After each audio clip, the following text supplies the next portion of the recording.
नमस्कार दोस्तों, स्वागत है आपका हिंदी नॉलेज शो में। तो दोस्तों जी हाँ, बिल्कुल आपने सही पढ़ा। ऑस्ट्रेलिया की नौसेना पर चीन की नौसेना ने लेज़र वेपन से हमला किया है और इस हमले के खिलाफ जवाबी कार्रवाई के लिए ऑस्ट्रेलिया भी तैयारी कर रहा है।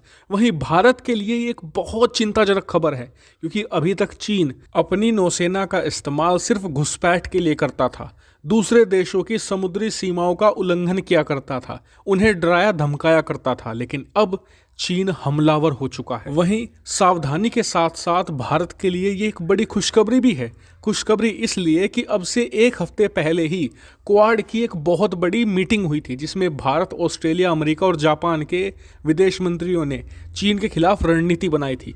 तो उस मीटिंग के तुरंत बाद चीन की यह कार्रवाई हमें बताती है कि वो क्वाड से कितना ज़्यादा बौखलाया हुआ है और क्वाड के जो छोटे देश हैं जैसे कि ऑस्ट्रेलिया, उसे डराकर क्वाड से अलग करने की कोशिशों में लगा हुआ है। और देखिए, चीन का क्वाड के प्रति डर जायज है, क्योंकि चीन को ये लगता है कि क्वाड आगे चलकर एशिया का नाटो बनेगा, और नाटो ने कैसे यूएसएसआर का अंत किया था, ठीक वैसे ही कहीं क्वाड चीन का भी अंत ना कर दे। वहीं क्या इस हमले से ऑस्ट्रेलिया डरा हुआ है? बिल्कुल नहीं। ऑस्ट्रेलिया ने दुनिया के सामने आकर इस हमले की पूरे सबूत दुनिया को दे दिए हैं।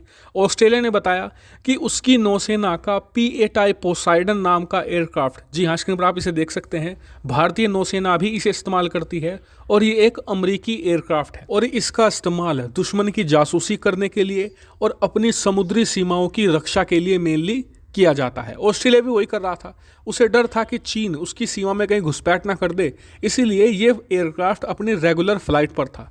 लेकिन अचानक से चीन की एक नौसैनिक शिप ऑस्ट्रेलिया के बेहद करीब आ गई।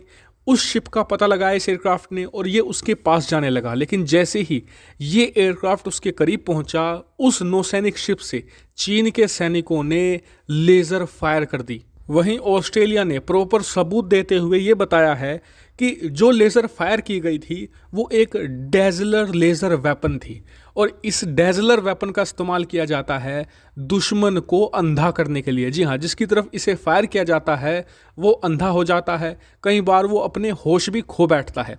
तो चीनी नौसेना की कोशिश ये थी कि इस एयरक्राफ्ट के अंदर जो बैठा पायलट है वो अंधा हो जाए, वो अपने होश खो बैठे और ये एयरक्राफ्ट क्रैश कर जाए। लेकिन अच्छी बात ये रही कि इस एयरक्राफ्ट को जो पायलट उड़ा रहा था वो ऑस्ट्रेलिया का बहुत ही ज़्यादा अनुभवी पायलट था।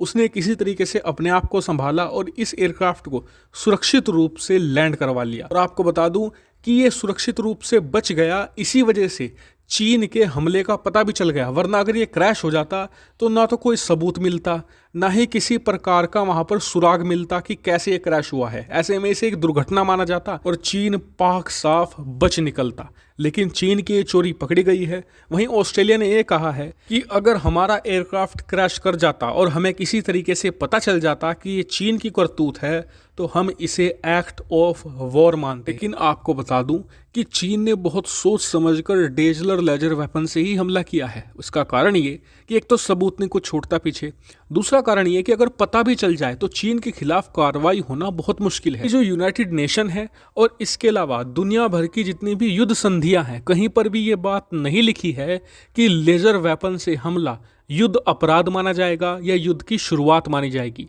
ऐसे में चीन के खिलाफ कोई भी कार्रवाई होना बहुत मुश्किल थी।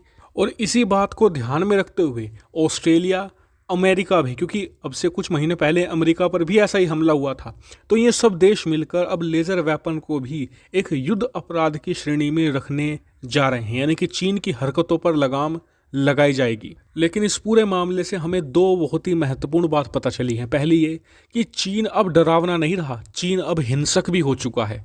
दूसरी बात ये कि चीन की असली काट क्वाड ही है। ऐसे में हमें क्वाड में एकता बनाए रखनी होगी और मजबूती से चीन का सामना करना होगा।